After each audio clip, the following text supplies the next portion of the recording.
കള്ളം bro okay അല്ലേ? Okay.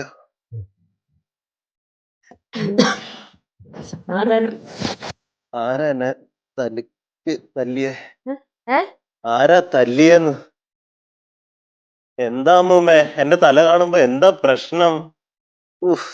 നല്ല അടിയായിപ്പോയല്ലോ. നീ എന്തിനാ ഇങ്ങോട്ട് വന്നേ? അയ്യോ, പോലീസിനെ വിളിക്കരുത്. ഇനി എന്നെ തല്ലുകയും ചെയ്യല്ലേ. ഇനി അത് കൊള്ളാനുള്ള ശേഷി എന്റെ അകത്തില്ല. ചേട്ടാ, അതൊന്ന് സമാധാനപ്പെട്ടെ. എന്നിട്ട് എന്തിനാ ഇങ്ങോട്ട് വന്നതെന്നൊന്ന് പറ. എന്റെ ജീവിതത്തിലെ തെറ്റുകളെല്ലാം എനിക്ക് മനസ്സിലായി. ആഹാ, എന്നിട്ടാണ് എന്റെ കൈ കയറി പിടിച്ചത്? അയ്യോ, ഞാൻ ആ അർത്ഥത്തിൽ കയറി പിടിച്ചതല്ല. ആഹാ, എന്റെ കൊച്ചിന്റെ കയ്യെ കയറി പിടിച്ചിട്ട് ന്യായം പറയുന്നോ? പുള്ളി പറയട്ടെ. ജയിലിൽ വെച്ച എനിക്കൊരു വെളിപാടുണ്ടായി. ആരോ എന്റെ സ്വപ്നത്തിൽ വന്ന് പറഞ്ഞു ഇനി മോശപ്രവൃത്തി ചെയ്യരുതെന്ന്. ആര് വന്ന് പറഞ്ഞു? മധുര മീനാക്ഷി അമ്മ ആയിരിക്കും. മിണ്ടായിരിക്കും. ചേട്ടൻ പറ. 2 ദിവസം അടുപ്പിച്ച് എനിക്ക് വെളിപാടുണ്ടായി. അത് കഴിഞ്ഞ് ഞാനൊരു തീരുമാനം എടുത്തു, ഇനി നല്ല കാര്യങ്ങളെ ചെയ്യൂന്ന്. അത് കഴിഞ്ഞ് 2 ദിവസം കഴിഞ്ഞപ്പോ എനിക്ക് ജാമ്യം കിട്ടി. എന്നിട്ട് ഞാൻ ജയിലിൽ നിന്ന് ഇറങ്ങി ഇങ്ങോട്ട് വരാൻ നേരത്തായിരുന്നു ബസ്സിൽ വെച്ച് ഈ കുട്ടിയെ കണ്ടത്. എന്നിട്ട് അമ്മായിനെ കണ്ടപ്പോ ഇയാടെ വെളിപാടൊക്കെ പോയാ? അയ്യോ, അങ്ങനല്ല. ഇത് ഭവാനി അമ്മയുടെ മരുമോളാണെന്ന് എനിക്ക് അറിയാം.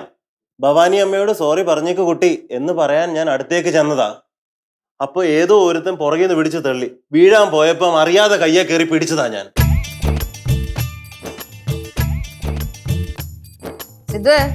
ഇയാളീ പറയുന്നൊക്കെ വിശ്വസിക്കാവോ? എനിക്കറിയാം ഞാൻ പറയുന്ന ഒന്നും നിങ്ങൾക്ക് വിശ്വാസം ആകില്ല എന്ന്. ഇനി എന്റെ ജീവിതം കൊണ്ട് മാത്രമേ അത് ബോധ്യപ്പെടുത്താൻ പറ്റൂ. അപ്പൊ പിന്നെ എങ്ങനെ ബാക്കി കാര്യങ്ങള്? ഇയാൾ എന്താ ചെയ്യണ്ടേ?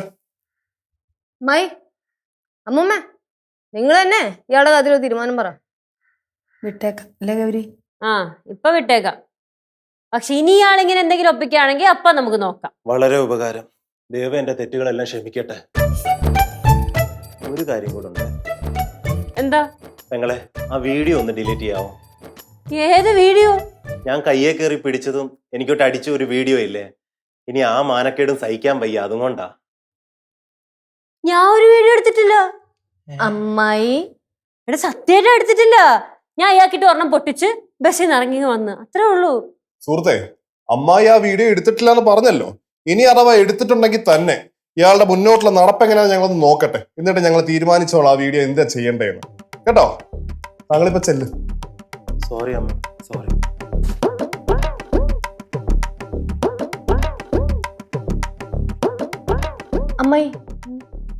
അമ്മായി ശരിക്കും അങ്ങനത്തെ ഒരു വീഡിയോ എടുക്കാം?